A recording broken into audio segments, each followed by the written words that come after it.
Hello,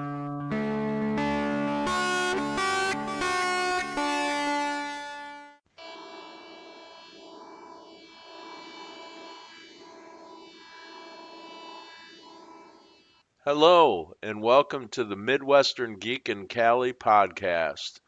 I'm your host, Dan Stafford, podcasting from 42 TARDIS Way in beautiful Temecula, California, which is summer's winter home. On this podcast, we'll talk about science, technology, science fiction, the paranormal, local entrepreneurship, regional entrepreneurship, occasionally politics, poetry, especially sci-fi poetry, and all other things geek. So get ready for the deep stuff because we're about to take a dive into the cosmos.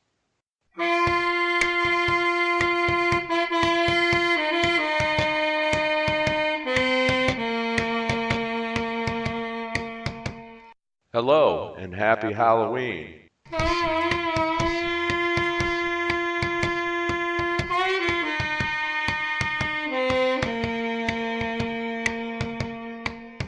We have a special episode today on Midwestern Geek and Cali, and we're calling it Digital Ghosts. There's a story over on Futurism.com titled Technology Could Allow Us to Bring the Dead Back to Life. It's a very interesting story. I'll have a link to it in my show notes, but this is not the first time I've heard this idea, but it's becoming more and more feasible. Already, we have folks that pass away and their profiles are still left on Facebook. They show up in birthdays, birthday reminders, and there's basically a lot of passed away folks that have bits and pieces of their life floating around on the social web, blogs. There's a million different places where they are online. This article is at https ://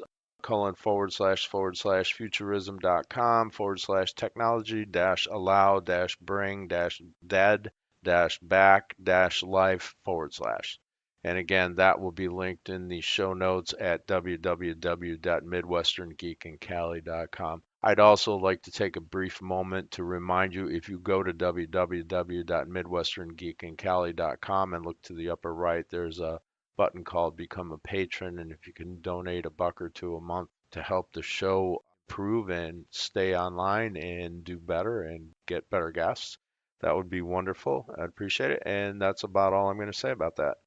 All right. So I've been thinking about it. This particular episode, or I'm sorry, this particular article made me think of what I remember reading about called IntelliTAR.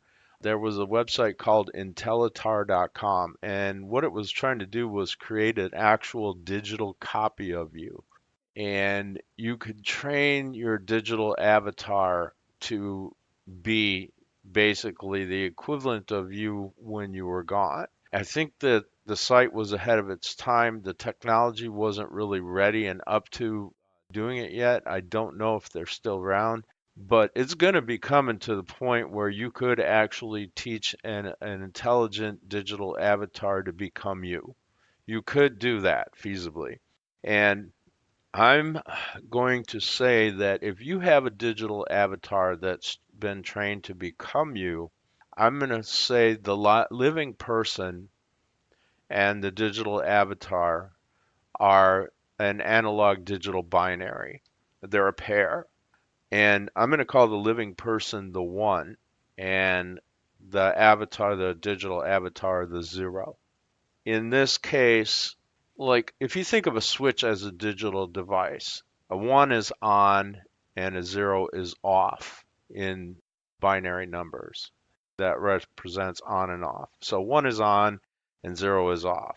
So your digital avatar would be the zero because your one has been shut off when this goes live. So somber as that is, it's an interesting way for our personality and experience to live on beyond us. It's something unique to the modern world that no population has ever had in the history of humankind before that we know of. So I'm going to say, okay, how would you name your digital avatar, your zero? How would you name your zero? Well, in thinking about it, you have your own name and it's going to be basically a copy of you. So in my case, I would call it Dan Stafford dot zero. Okay. So whoever you are dot zero. And if there's multiple Dan Staffords around the world, which there are, okay, I'd say Dan Stafford dot city of birth dot birth date dot zero. Okay. Or Dan Stafford dot zero dot city and birth year, something along those lines. So I would call my avatar my dot zero. Okay. It's the easiest way to think of it. Your dot zero is going to basically be your ghost. Ooh, happy Halloween. Okay. So, all right. If you're going to have a digital ghost, wouldn't you want to do a good job of having a digital ghost? Wouldn't you want your dot zero to be like the best dot zero ever? And how do people really get good at things? Well, the easiest way is to plan ahead. I mean, any planning ahead you would do, you're going to have a better digital avatar. You're going to have a better dot zero if you've planned for it. So let's think about that planning stuff, right? The first thing you're going to want to do is you're going to want to list for your dot zero all the websites that you know of where you have content. Let's say you're a writer and you've got poems published on 75 poetry boards. You need a list of all those poetry boards. You've got two or three blogs or such. You need a list of the web URLs for those blogs and preferably a backup of the content as well. You're on Facebook. Your dot zero is going to need your Facebook profile URL. If you're on Twitter, your dot zero is going to need the Twitter URL. So you get where I'm going. If your dot zero is going to become the representation of you after you're gone, if they're going to respond to the world as you, then they're going to need to know where you were online, everywhere you were online, so that they know what's you and what's not. And that also gives them a much larger knowledge base to work from to represent your true personality, who you were in life. Also, they're going to need login credentials for all those websites and social media profiles. You might want to create maybe a list of last wishes that you'd want your dot zero to either represent, talk about, or fulfill. You probably would want to write a textual diary and then record yourself reading it aloud so the dot zero has a good sampling, a good extensive sampling of your voice and vocal patterns and what word is said how so that it can actually speak as you in vocal conversations. Now, eventually, the AI technology is going to be able to speak to human beings. It's already pretty good now, and it's going to only get better from here. So you're going to want a good vocal sample for your dot zero to work from, right? Let's think about this.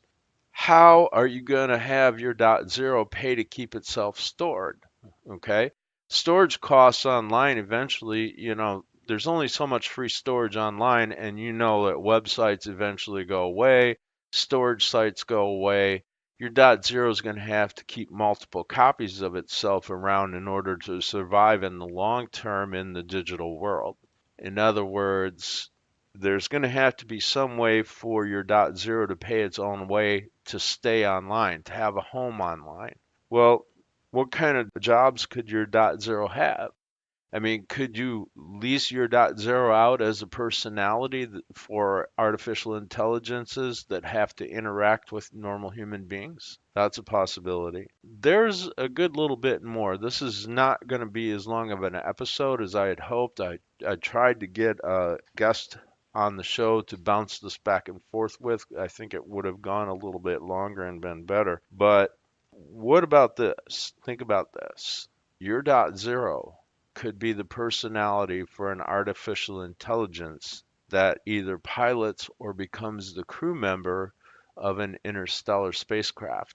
So now, literally, you could help humanity spread into space without having to worry about any limits on length of lifespan because you've already gone past the limit of your lifespan. So literally, all right, this comes from my childhood. There was a cartoon that I loved as a kid. I'm a geek. Probably a lot of you know this cartoon. But guess what? We could all become space ghosts. Yeah, yeah. You could be piloting your own phantom cruiser across the universe as a space ghost. Yeah, that's something else. But really, literally, technology is going to make this possible. So there's an awful lot to think about it. So I went out and bought the web domain planning.0.com. I'm going to point it at this episode for now. I'm going to do a blog about this stuff just to have fun. I'm just going to do a free one on Blogger, but I'll eventually point that domain name there. But once this episode is published online, I will point the domain name at it for a while until I get the blog up and running, and then I will point the domain at the blog for planning your dot zero, and that is PLANNIGDOT zero the number .com. Again, PLANNINGDOT zero the number .com. Okay, so there you go. How to become a digital ghost. Something to think about on Halloween, isn't it? Wow. I imagine you could actually have an astrology chart written up for your digital ghost by an astrologer based the dot zero's birth date would actually be your death date, for instance. You know, and let's see, maybe you could have your dot zero put on a goth theme for Halloween, or yeah, there's so many things that you could do with this. Would your dot zero have a dual birth chart?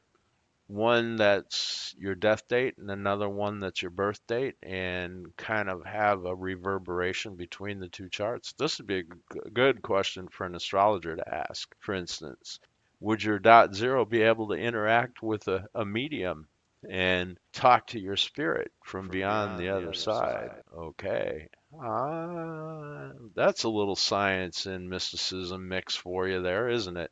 So there's a lot of fun that you can have with this, and it's an interesting possibility that we now have that we never had before. So all of you be safe out there. I'm recording this on Saturday, the 28th of October, 2017. The episode should be going live on Halloween morning. I'm planning on setting it to publish on Halloween morning. I will be at a Halloween party with my granddaughters, enjoying my dot one years. So think about planning your dot zero. Planning.0.com. Ooh.